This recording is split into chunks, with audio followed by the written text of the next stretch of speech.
मित्रों नमस्कार। सुधीर पांडे पूर्वांचल के YouTube चैनल पर आपका स्वागत है, अभिवादन है, अभिनंदन है।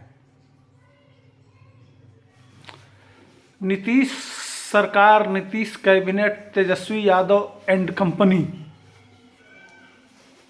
58 लाख लोगों के खाते में 2-2 लाख रुपया भेजने का प्रस्ताव पारित किया। आपने सुना होगा, मार मीडिया में भौकाल मचा। पैसा पहली समस्या, ठीक है, अच्छी बात है। यह पैसा जो भेजा जाएगा, किसको भेजा जाएगा, किस लिए भेजा जाएगा, पहला प्रश्न तो यह है। और इस पैसे को भेजने की जरूरत क्यों पड़ गई आज? 18 साल से तो चाचा ही मुख्यमंत्री हैं, याद नहीं आया? क्या मजबूरी आ गई है? कौन सा कारण रहा है जिसकी वजह से आज इनको अब कितना रुपया हुआ, उससे क्या क्या हो सकता है? आज जो डायरेक्ट खाते में भेजा जा रहा है उससे और बिहार के क्या क्या हो सकता है, इसी पे चर्चा करेंगे। यही मूल विषय है। तो आप कैबिनेट विस्तार हुआ, कैबिनेट की मीटिंग हुआ, जल्दी आनंद फन आपने देखा। पहले जाति जनगणना किया गया कि गरीबों की गिनती कर लेते हैं, ठीक है, अच्छी बात है, गरीबों की गिनती आपने कर लिया, लिस्ट बना लिया। लेकिन इतना परसेंटेज में पूरे देश में सबसे ज़्यादा गरीबों की संख्या 40 से 42% बिहार में ही क्यों है, इसके पीछे कभी तो चर्चा नहीं चला। उसके लिए कौन जिम्मेदार है? उस जिम्मेदारी को कब आप लोग स्वीकार करेंगे? अगर गरीब है तो उसको 2-2 लाख रुपया देंगे, अच्छी बात है। किस लिए देंगे? उसके तो अपने हजारों काम हैं। उसके जैसे मान लीजिए कि भारत सरकार भी देती है, लेकिन तरीके से देती है। 1.5-2 लाख रुपया देती है, घर बनवा देती है, उसका एक छत हो जाता है परमानेंट उसके पास, उस गृहिणी के नाम से खाते में जाता है, घर छत हो जाता है, उसके पास एक शौचालय हो जाता है, उसको एक से गैस का सिलेंडर मिल जाता है, महीने भर खाने का राशन मिल जाता है। वो तरीके से एक सिस्टम से पैसा जा रहा है। अगर किसान है तो उसके खाते में किसान सम्मान निधि चला जाता है, उसको जब अपने खेती बुआई का टाइम होता है तो उसको कुछ पैसे मिल जाते हैं, वो किसी से कर्जा नहीं लेता। ये बात तो समझ में आती है। लेकिन आप तो सीधे सीधे घूस दे रहे हैं। किस योजना के लिए, किसके लिए? अगर उसको व्यवसाय करने के लिए दे रहे हैं तो क्या उसके पास कोई ट्रेनिंग है? वह कैसे करेगा? कच्चा माल कहाँ से उठाएगा? क्या बनाएगा? वो किस मार्केट में ले जाके बेचेगा?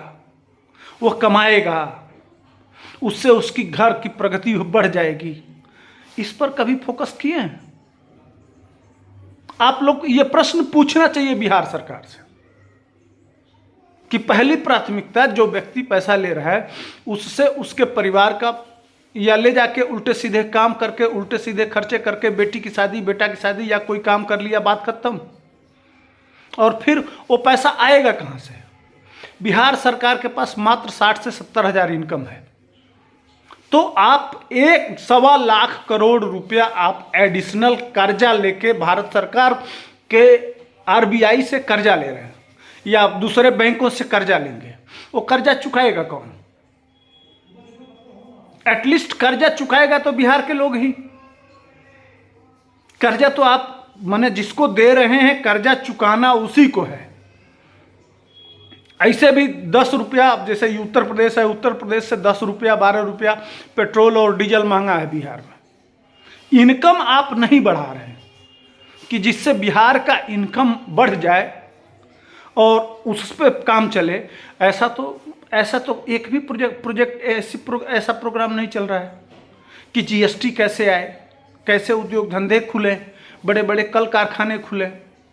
यह पैसा जो आप कह रहे हैं, जैसे मैंने देखा है उत्तर प्रदेश में 2-4 शुगर की फैक्ट्रियां देखा, और भी सारी फैक्ट्रियां देखा, उसमें 500 से 700 करोड़ में ही फैक्ट्रियां लग जाती हैं, जिसमें हजारों हजार किसान, मान लीजिए गन्ना अगर खरीदा जाएगा तो किसान को फायदा होगा सीधे, किसान हर व्यक्ति किसान का, उसमें एक व्यक्ति नहीं, उसके आसपास करोड़ों करोड़ों लोग उसमें नौकरी भी पाते हैं। उसमें तरह तो वहाँ आसपास फैक्ट्री के आसपास ज़्यादा लोग आते हैं तो वहाँ कई तरह के व्यवसाय शुरू हो जाते हैं।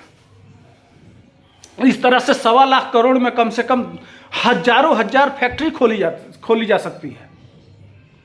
अब गिन लीजिए, 1,20,000 करोड़ के आसपास का खर्च, 1,20,000 करोड़ के आसपास आप कर्जा लेंगे, और इतने में और 500 से 700 करोड़, 1,000 करोड़ मान लेते हैं तो जोड़ लीजिए, कम से कम 1,000 से ऊपर कोई ऐसा जिला नहीं होगा जिसमें एक फैक्ट्री, बड़ी फैक्ट्री नहीं लग जाएगी। और बड़ी फैक्ट्री लगेगी तो कितने लोग लाभ होंगे और कितने साल तक लाभ होंगे। आपने 2 लाख रुपया दे दिया, वह खाया पिया, अपना छोटा मोटा काम किया, बात पैसा खर्च हो गया, फिर वो गरीब का गरीब ही रहा।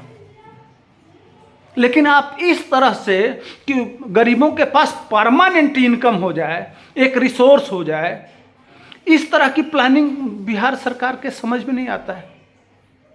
यानी कि गरीब को गरीब ही रखना है, गरीबी से बाहर नहीं निकालना है। जब वोट की जरूरत पड़े तब, वो भी यह तब जरूरत पड़ी है जब देखे हैं कि राम मंदिर बन रहा है, माहौल बन गया है, और एक वर्ग जो मोदी से सीधे, जो मैं पूर्वोत्तर में गिनाया हूं, वह लाभान्वित वर्ग हो गया है, जो सीधा लाभ पा रहा है। अब 18 साल में इस तरह की योजना तो चली नहीं, बनी नहीं, बिहार सरकार ने इस तरह की योजना तो बनाई नहीं कि सीधे लाभ मिले उसको जब जरूरत हो तब। तो अब आनन फानन में अब कैसे, अब क्या करें, विकल्प क्या है? तो यह योजना लाई गई है। यह विशुद्ध रूप से मूर्ख बना, वैसे भी दे नहीं पाएंगे, अभी अधिसूचना जारी हो जाएगा, अभी प्लानिंग करेंगे तब तक। यह सिर्फ माहौल बनाने के लिए कि इस पर चर्चा चले कि देखो ये परसेप्शन बनाने के लिए राम मंदिर का काट। तो ये राम मंदिर का डर है, यह नीतीश कुमार नहीं दे रहे हैं, यह राम मंदिर की मजबूरी है। अगर राम मंदिर का उद्घाटन नहीं होता, इतनी बड़ी सफलता नहीं मिलती, इस देश में जन जागरण नहीं होता, जनजन तक अक्षत नहीं पहुंचता, तब ये नहीं याद आता। अभी पिछले कुछ दिन पहले यही नीतीश कुमार कह रहे थे कि जब बिहार को स्पेशल स्टेटस मिलेगा तब हम यह पैसा देंगे। जब तक स्पेशल स्टेटस का, राज्य का दर्जा मोदी नहीं देंगे तब तक हम पैसा कहाँ से लाएंगे। आपने देखा होगा कि पहले हमको भारत सरकार स्पेशल स्टेटस दे तब हम जाके, हमारी यह योजना है कि हर घर को 2 लाख रुपया देना है। अब कहाँ से आ गया? आपने कैबिनेट में पास कर दिया, पैसा आएगा कहाँ से, कौन देगा? या तो कर्जा लेंगे, नहीं तो भारत सरकार देगी। तो भारत सरकार तो देने से रही, वो पूरा प्रपोजल आपसे मांगेगी कि किस लिए दे रहे हैं, इसका उद्देश्य क्या है और किस तरह से दिया जाएगा, इसका पूरा वो ड्राफ्टिंग मांगेगी। उस समय तो देंगे नहीं। अब आप जाएंगे सीधे सीधे रिजर्व बैंक से कर्जा मांगने। इनकम तो आपके पास है ही नहीं, आपके पास कोई संरक्षित धन तो है नहीं, तो कर्जा लेंगे। और कर्जा लेंगे माने कर्जा लेके घी पीना। कर्जा लेते जाइए, दबाव बनाते जाइए, अपना उल्लू सीधा करते जाइए।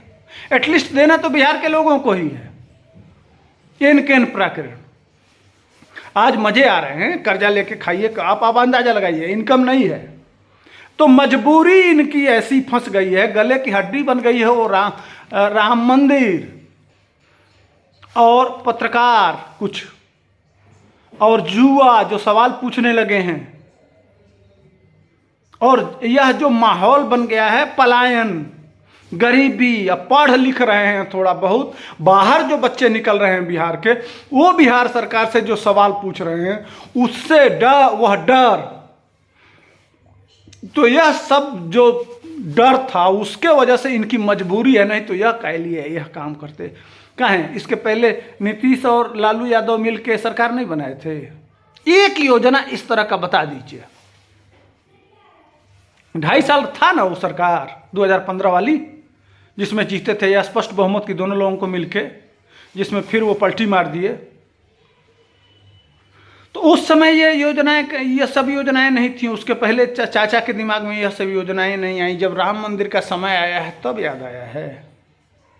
तो कौन दे रहा है?